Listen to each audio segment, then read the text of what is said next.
엔비디아는 요즘 가장 핫한 AI 회사인데요. 오늘은 이 회사의 최근 4분기 컨퍼런스 콜에서 경영진과 투자자들이 무엇에 중점을 두고 있는지 함께 살펴보겠습니다. 가장 먼저 엔비디아의 데이터 센터 향 매출은 전년 대비 3배 이상 증가한 475억 달러를 기록했는데요. 경영진에 따르면 컴퓨팅 산업은 이미 새로운 시대로 접어들었으며 현재 1조 달러 규모로 운영 중인 데이터 센터 인프라는 범용 컴퓨팅에서 가속 컴퓨팅으로 빠르게 전환되고 있다고 합니다. 이 변화는 다음과 같은 요인에 의해 주도되고 있는데요. 먼저 무어의 법칙이 둔화되며 CPU의 성능 향상이 느려지고 있습니다. 그런데 동시에 컴퓨팅의 수요는 계속 빠르게 증가하는 것이죠. 그래서 선도 기업들은 미래 성장을 위해 컴퓨팅 전반의 성능, TCO라고 불리는 총 비용, 그리고 에너지 효율성 향상을 위해 기존 CPU 중심에서 가속 컴퓨팅으로 이동하고 있는 겁니다. 그리고 기업들은 빅데이터 원본을 가공해서 가치 있는 정보를 생성하는 기능에 초점을 맞춘 차세대 데이터 센터, 엔비디아의 경영진이 AI 팩토리, AI 공장이라고 부르는 새로운 형태의 데이터 센터를 구축하고 있습니다. 이런 데이터 센터의 성장은 생성형 AI와 대형 언어 모델이 다양한 산업에서 여러 활용 사례를 만들어내고 미국뿐만 아닌 다양한 지역, 언어의 모델이 훈련되고 추론을 하면서 계속 가속화되고 있는데요. 특히 지난해 데이터 센터 매출의 약 40%가 AI 추론 부분에서 발생했다는 사실도 공개했습니다. 지난 4분기 매출에서 아마존, 마이크로소프트, 구글과 같은 초대형 클라우드 공급업체가 절반 이상을 차지했지만 엔비디아는 이런 하이퍼스케일러 외에도 다양한 고객을 가지고 있다고 강조했습니다. 예를 들어 AI21, 캐릭터 AI, 퍼플렉시티, 런웨이 등의 흥미로운 AI 회사들이 엔비디아의 반도체를 활용해서 플랫폼을 구축하고 있고, 이 외에도 전 세계 다양한 지역의 언어, 문화, 관습에 맞는 LLM을 만드는 데 주력하는 회사들이 있습니다. 예를 들어 한국의 네이버는 이 카테고리에 포함되겠죠. 지난 한 해 동안 자동차, 헬스케어, 금융 서비스 등 다양한 산업 분야에 걸쳐 기업들이 AI를 도입하는 추세가 두드려졌으며, 경영진은 그중 몇 가지에 대해 추가 설명을 했는데요. 첫 번째는 자동차 부분입니다. 엔비디아 드라이브 인프라 솔루션 같은 자율주행 개발을 위한 시스템과 소프트웨어가 포함되고 있는데, 이와 관련된 자동차 산업의 클라우드 및 온프레미스 데이터 센터 매출은 지난해 10억 달러를 넘어섰습니다. 또한 글로벌 대형 OEM, 전기차, 트럭 운송, 로보택시 및 티어 1 부품 업체를 아우르는 약 80개의 관련 기업들이 대형 언어 모델뿐만 아니라 자율주행 및 AI 콕핏 어플리케이션을 위해 엔비디아의 AI 인프라를 활용하고 있다고 하네요. 영상 알고리즘이 비디오 트랜스포머로 전환되고 점점 더 많은 카메라를 탑재하는 자동차가 증가함에 따라서 엔비디아 서비스에 대한 수요는 크게 증가할 것으로 예상됩니다. 두 번째는 헬스케어인데요. 디지털 생명과학과 생성형 AI가 신약 개발, 수술, 의료 영상 및 웨어러블 장치 부분에서 혁신을 일으키고 있습니다.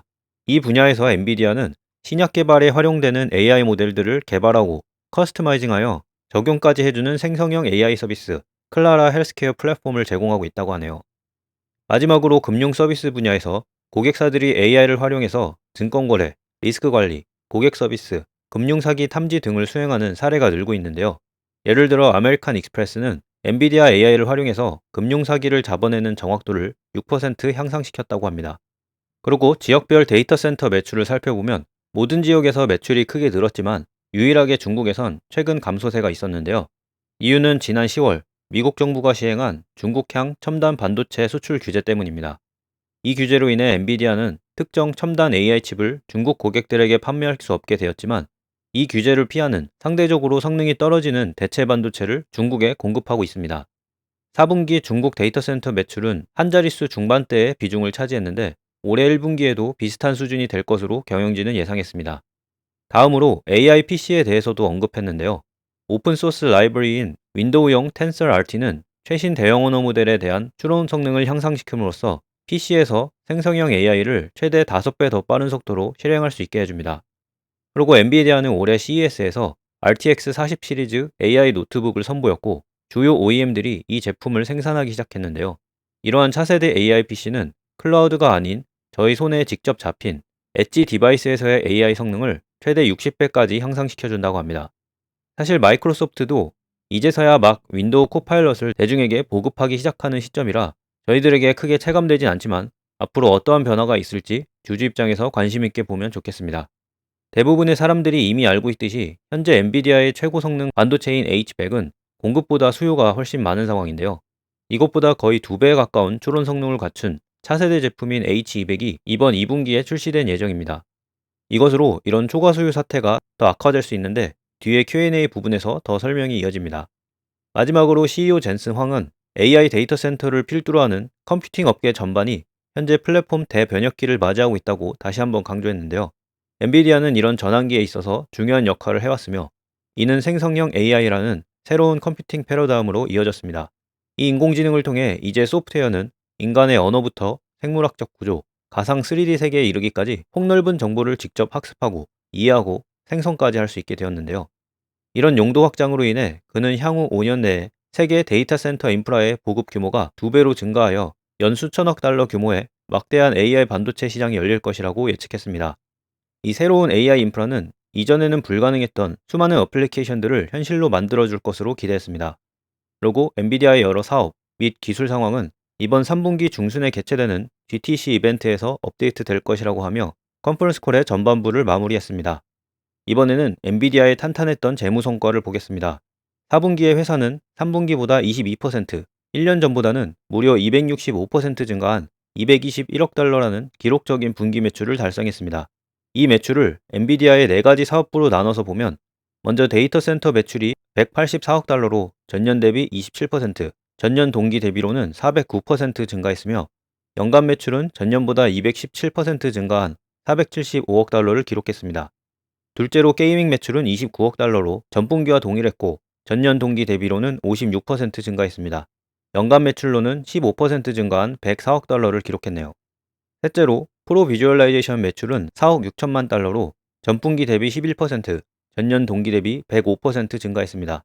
연간 매출로 보면 1% 증가한 16억 달러를 기록했네요.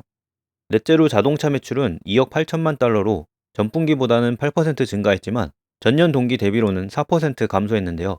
자동차 시장은 중장기로는 유망하다는 평가이지만 지금 당장 폭발적인 수요로 이어지지 않고 있는 모습입니다. 이 부분의 연간 매출은 전년보다 21% 증가한 11억 달러를 기록했습니다. 따라서 엔비디아의 매출은 4개의 사업 부분 모두에서 증가하고 있었으며 지난해의 총 매출은 609억 달러로 전년 대비 126% 증가했습니다.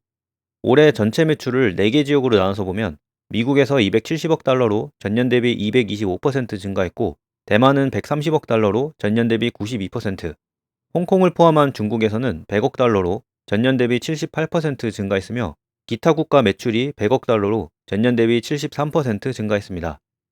앞서 설명이 나온 것처럼 중국이 규제로 인해 큰 타격을 입었고 4분기에는 매출 감소가 있었음에도 연간으로 보면 여전히 증가세를 보인 것도 눈에 띄었습니다. 그리고 지난 3년간 미국 외 고객에 대한 비중이 각각 84%, 69%, 56%를 차지했는데요. 미국의 첨단 AI 연구 개발 및 활용이 집중되면서 미국에 대한 의존도가 점점 증가하고 있습니다. 또한 작년에는 특정 한 고객사 향 매출이 전체의 13%를 차지했다고 하는데요. 이는 엄청나게 높은 집중도죠. 참고로 이전에는 10% 이상을 차지하는 고객은 없었다고 합니다. 연간 R&D 비용은 전년 대비 18% 증가한 87억 달러를 기록했습니다. 전반적인 영업비용 증가가 매출보다 느리게 올랐기 때문에 4분기 영업이익은 전년 동기 대비 거의 10배에 달하는 136억 달러로 급증했습니다. 그리고 올해 영업마진은 61%, 총 영업이익은 370억 달러였는데요. 이는 지난해보다 311% 증가한 값입니다. 영업활동으로 인한 순현금 흐름은 281억 달러로 전년 대비 거의 400% 증가했으며 캐펙스 투자에 사용된 순현금은 약 10억 달러에 불과했는데 이는 엔비디아가 반도체의 실제 제조는 대만의 TSMC에 아웃소싱하기 때문입니다. 그리고 지난해 자사주 매입에는 약 95억 달러를 지출했네요. 그 결과 엔비디아의 넌갭 기준 잉여 현금 흐름은 약 270억 달러였는데요. 여기 그래프에 보이듯 이는 폭발적인 증가이지만 엔비디아의 시가총액이 워낙 많이 올랐기 때문에 이를 수익률로 환산해 보면 고작 1.3%입니다. 지금부터 최소 5배 이상은 빠르게 올라줘야 그나마 조금 안정됐다고 할 수 있습니다. 이번 섹션에서는 투자자 Q&A에서 가장 중요하게 논의됐던 내용을 보겠습니다.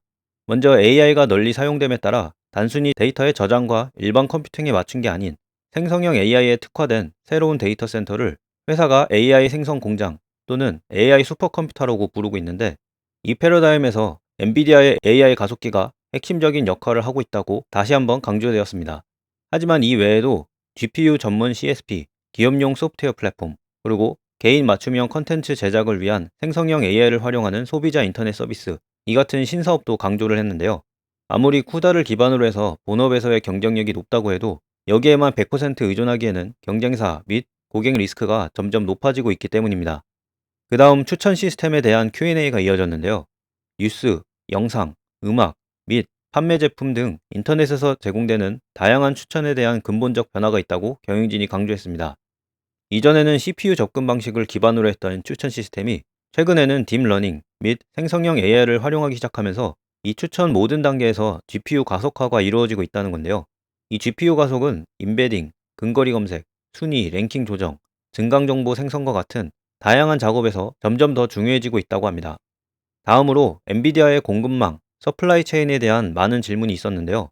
경영진은 웨이퍼, 패키징, 메모리, 전력 조절 장치, 네트워킹 요소를 포함한 공급망 전반에 걸쳐 개선이 되고 있다고 언급했습니다.